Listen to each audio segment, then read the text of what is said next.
Qu'est-ce qui s'est passé où les terroristes ont utilisé des moyens nouveaux qui ont surpris l'armée malienne? Je vais peut-être répondre à cette question, mais je reviens sur cette histoire de base arrière et tout ça. Il faut aussi tenir compte d'un élément qui est important.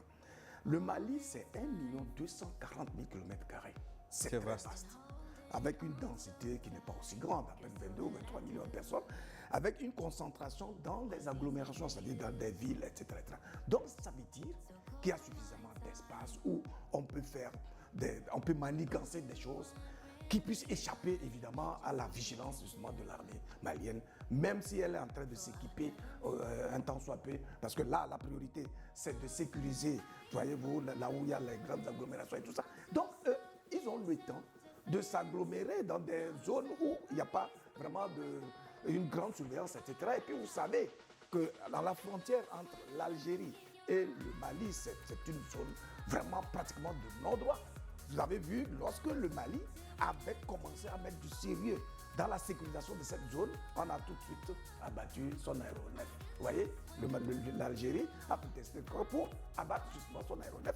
C'était un moyen extrêmement efficace qui permettait justement de limiter autant que possible l'action des terroristes dans ces zones-là. Vous voyez, donc ça veut dire qu'on a handicapé exprès le Mali parce que on considère qu'avec ces moyens de bord, le Mali était sur le point vraiment de maintenir véritablement un niveau de sécurité assez élevé. Cela dit, ces genres de complicité, ces annonces, évidemment, montrent clairement que les manigances sont en réalité connues. Les officines, ce sont les officines en réalité qui fuitent ces genres d'informations pour que les gens comprennent que mais ils ne dorment pas. Alors que le Mali est pris au sérieux ou non, ces genres d'opérations, mais ils ne peuvent que prendre au sérieux parce que le pays est en guerre. On a à la tête du pays une armée, en tout cas un régime militaire, dont la mission est justement d'extirper de tous les territoires maliens tous ces fauteurs de troubles-là. Donc ça veut dire que par nature, par essence, les gars sont déjà sur le pied de guerre, ils sont toujours aux aguets. Sauf que les moyens de bord dont ils disposent ne sont peut-être pas suffisants pour pouvoir avoir un niveau de sécurité bien résolu. De toutes les façons, nous avons la preuve. Je pense qu'il y a un communiqué qui est sorti il y a 2 ou 3 jours concernant Omar Maliko, qui, en tant que leader politique de l'opposition, qui était donc en exil en France, se retrouve au milieu des terroristes, soit disant qu'il est allé pour rendre visite aux détenus. Vous voyez? Donc, c'est dire que le niveau de complicité avec les acteurs politiques, certains acteurs de la société civile, dont on connaît justement les sources de financement, etc., est assez élevé. Et on ne peut pas s'étonner de constater qu'il y ait des traîtres, y compris même parfois dans l'armée. Vous voyez? Donc, c'est clair que ce travail-là ne peut pas avoir l'adhésion pleine et entière de tout le monde. Mais ce qui est important, c'est de réussir à avoir une masse critique de citoyens maliens, aussi bien dans l'armée que dans la population, qui prend conscience de l'impératif pour chacun de contribuer à sécuriser le pays, à le stabiliser et à le construire. C'est un chemin de longue haleine, comme l'a dit l'ambassadeur, parce que justement, les impérialistes sont là et ils ne vont pas démordre par rapport à leur détermination de faire échouer cette dynamique-là. Parce que c'est une dynamique qui risque de s'étendre au reste de l'Afrique. Si jamais le modèle imprimé aujourd'hui dans le Sahel venait à prospérer. Et non pas, en tout cas, ce modèle-là n'a pas d'autre choix que de prospérer parce que là, tous les citoyens d'Afrique savent que leur salut viendra précisément de cette nouvelle dynamique qui est annoncée par là. Alors, analysons maintenant l'organisation de la riposte et du ratissage qui est en cours. Excellence Goyou Kegewe, entre l'ampleur des attaques et la spontanéité et la férocité de la riposte, avec par endroits, Luc l'a souligné, la participation des populations aux mains nues, qu'est-ce qui retient votre attention? Il retient mon attention qu'aujourd'hui, il est clair que dans toute la sous-région, la première armée, c'est l'armée malienne. On ne le dit pas assez. C'est l'armée malienne. Ils ont été surpris, mais même surpris, une armée qui est forte. Mais elle se défend et elle retourne la situation. Tu te rappelles la guerre des 6 jours avec Israël, tu m'excuses de revenir toujours sur Israël. Hein.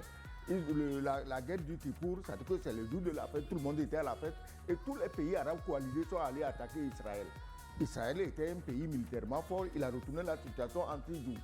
Donc, l'armée malienne aujourd'hui dans la sous-région est la plus forte.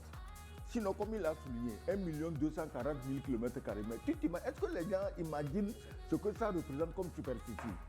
Tu prends le Nigeria, 933 000 km², le Bénin, 112 000 km², le Togo, 56 000, le Ghana, 328 000, la Côte d'Ivoire, 300 combien mille, tu ne fais même pas encore le Mali. Imagine que tu es à gérer cette superficie-là. Pour un Togolais comme nous qui sommes assis dans un petit couloir, qui imagine la limite est et ouest, nord et sud en un quart de minute, tu vois que c'est une immensité et l'armée malienne s'est préparée en conséquence. Je voulais même dire quelque chose avant cette question quand tu parlais des bases arrières. Aujourd'hui, un Malien connu qui jouait dans le jeu des mouvements, des marches, des protestations, que les gens avaient eu la naïveté de prendre pour un ami du peuple, à savoir l'imam Diko, il est où?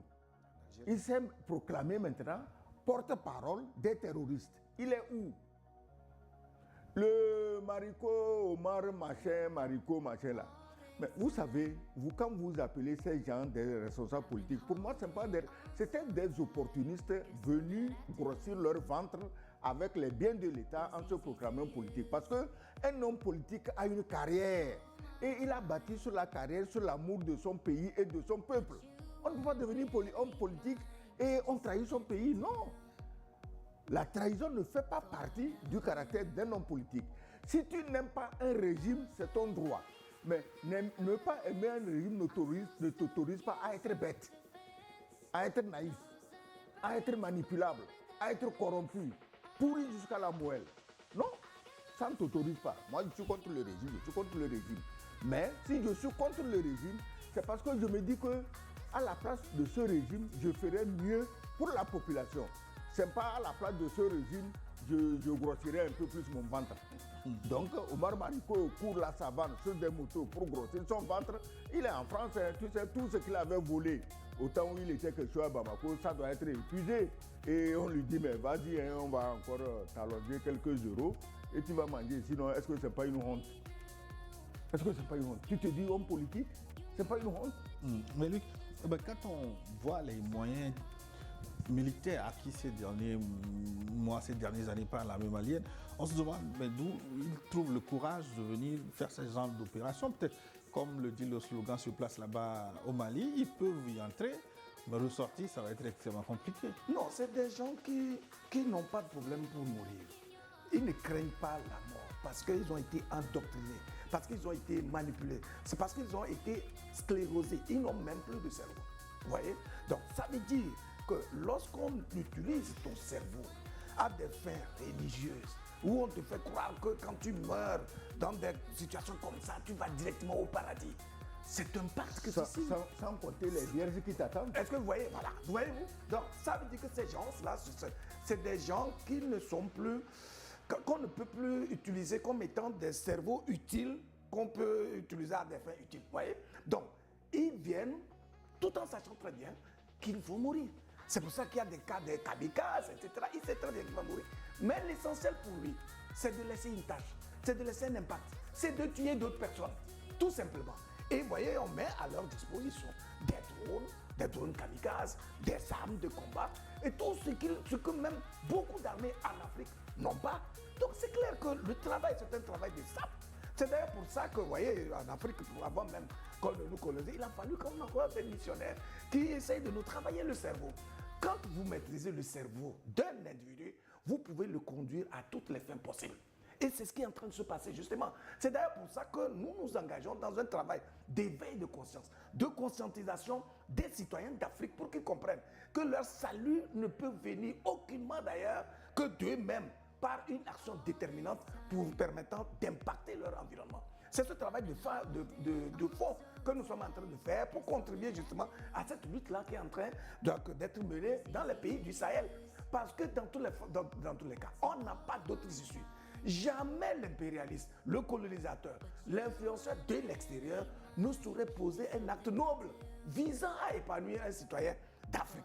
Puisque justement, il est convaincu que c'est par son action qu'il peut tout ramasser en Afrique. Il peut toujours, donc il est prêt à raser l'Afrique et donc les Africains et donc exploiter l'Afrique sans les Africains. Et on doit pouvoir le comprendre. Excellent, oui. Je voulais remarquer quelque chose. Il dit que bon, ils viennent parce qu'ils n'ont pas peur de mourir. C'est vrai, ils sont intoxiqués, religieusement intoxiqués. Mais ce n'est pas l'islam.